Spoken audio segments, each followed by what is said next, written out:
Welcome back to 405 Sports. Today we are talking about the running back market and So we're going to start this by saying this has nothing to do with the actual players themselves. They're just kind of stuck in a position that's losing value as in contracts-wise. Like, let me put it this way.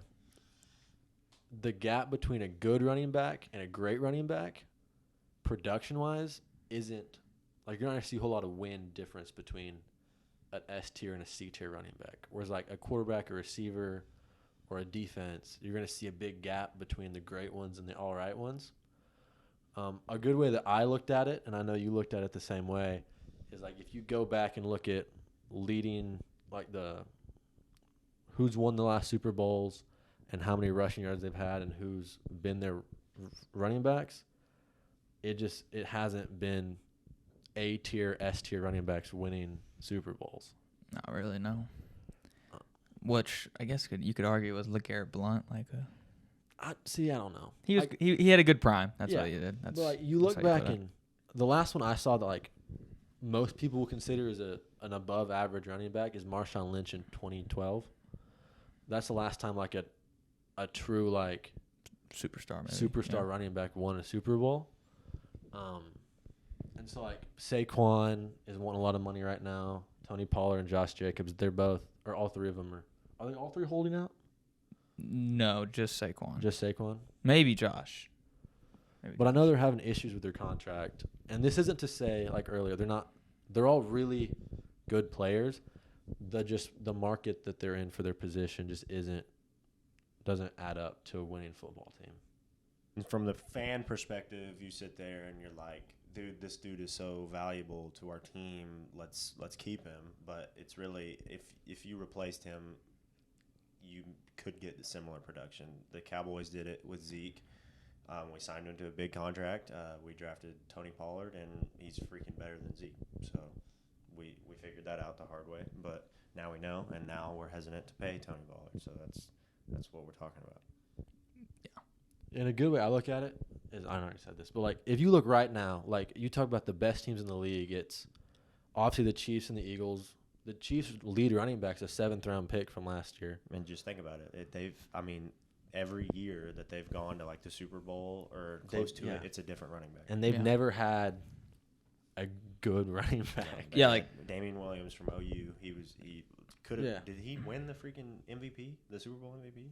I don't know. When they played the 49ers? I don't know if he won it, but he was a stud in that game. Yeah.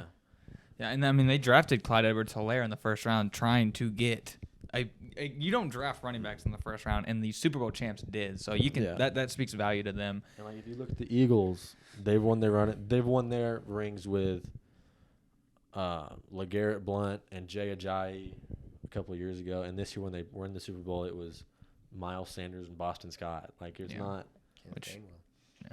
Now they have DeAndre Swift, which I feel like he's an underappreciated running back.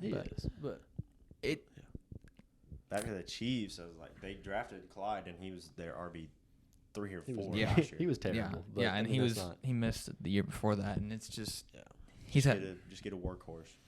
Yeah, exactly. Mm-hmm. I mean, you don't. That's exactly what the check was. Yeah, it's word for word what he was. And like if you look at teams who have a really good running back, they normally, because that running back's making so much money, they're missing other important key positions.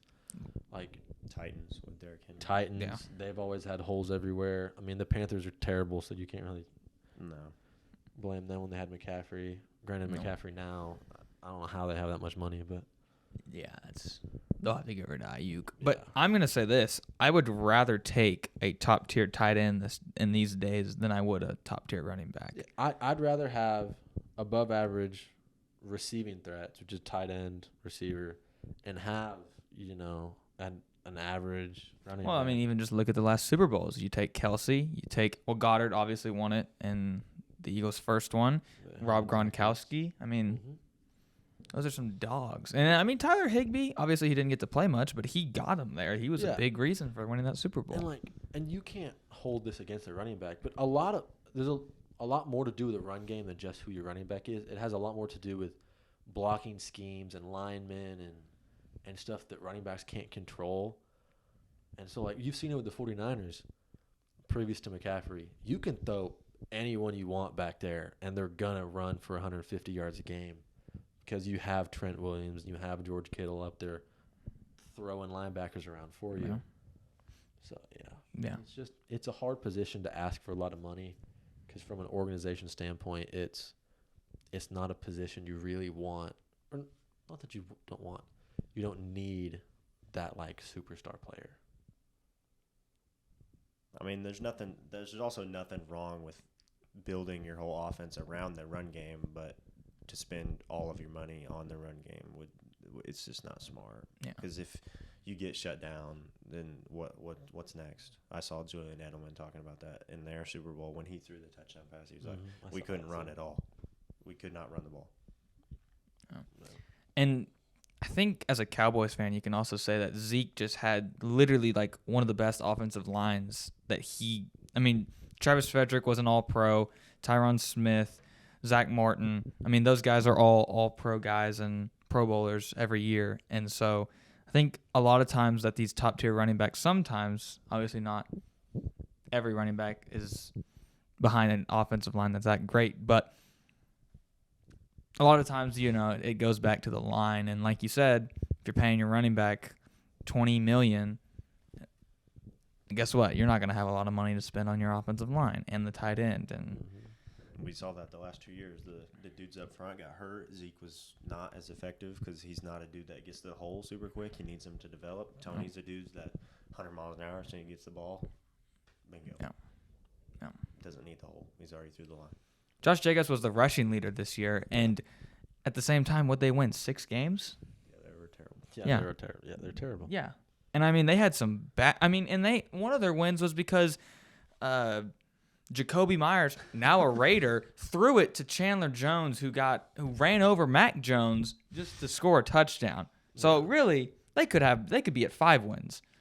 And I was like, in all honesty, if you look at like who the majority of the population looks at the top 5 running backs, they're all on pretty terrible teams most of the time. Aside from McCaffrey, because he got traded to the 49ers. But Nick Chubb, the Browns are okay. The Titans are okay. Like the Vikings with Dalvin Cook are okay. Well, Dalvin's No, nowhere. No, you're right. Like they're not teams that are competing at a high level every year because they have holes in not more important positions, but that's the best way I know how to phrase it. It's more important positions. But I like what Zach said. I mean, just a workhorse like Pacheco was a workhorse. Yeah. I mean, he fought for every yard. Yeah. All you need is give somebody who's just going to hit the hole hard and give you 4 yards of carry, and you're going to be fine with it. Do his freaking job. Yeah. And now that I'm thinking about it, when you really think about some running backs that are taking over right now, Pacheco is one of them. You could say Breece Hall, and I feel like Tony. I feel like those 3 guys are like all the same build, just agility and workhorses. And you know that the same thing they all have is a rookie contract. That too. That is true. Now, obviously, Tony is on the tag now, but like you said, I mean, he was a rookie contract running back. So it sucks that we're just now figuring out that we need to use him as the one, but, is what it is. Whatever happens. So we drafted Deuce Vaughn for. Yeah. There you go. Fill in for him. Oh, you saw it. Even last year when we let Malik Davis get carries, he was good. Yeah, he was. They don't need to be paid that much money. Even the Titans' backup running back was good. Hassan Haskins? I think that's right. Something like that. Yeah. Like Tyler Algier, he was rookie, had 1,000 yards. Sure did. And then they drafted running back. Now that's a whole nother question. It's different, yeah. Is so stupid. The Falcons? I understand Bijan is an amazing talent, but you drafted a 5th round running back that had 1,000 yards rushing. And you still had Cordero Patterson. I realize he's 45. Right. But it's like, what are you doing? Like, you got to build a team, not. Mm-hmm. We don't need a running back room.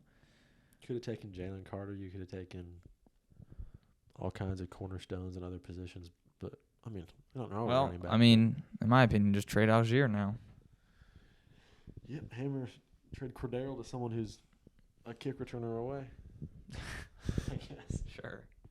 I don't know. I hated that pick. Just going back to that now. Yeah. Was that to stick it to him one more time? Yeah, exactly. 3.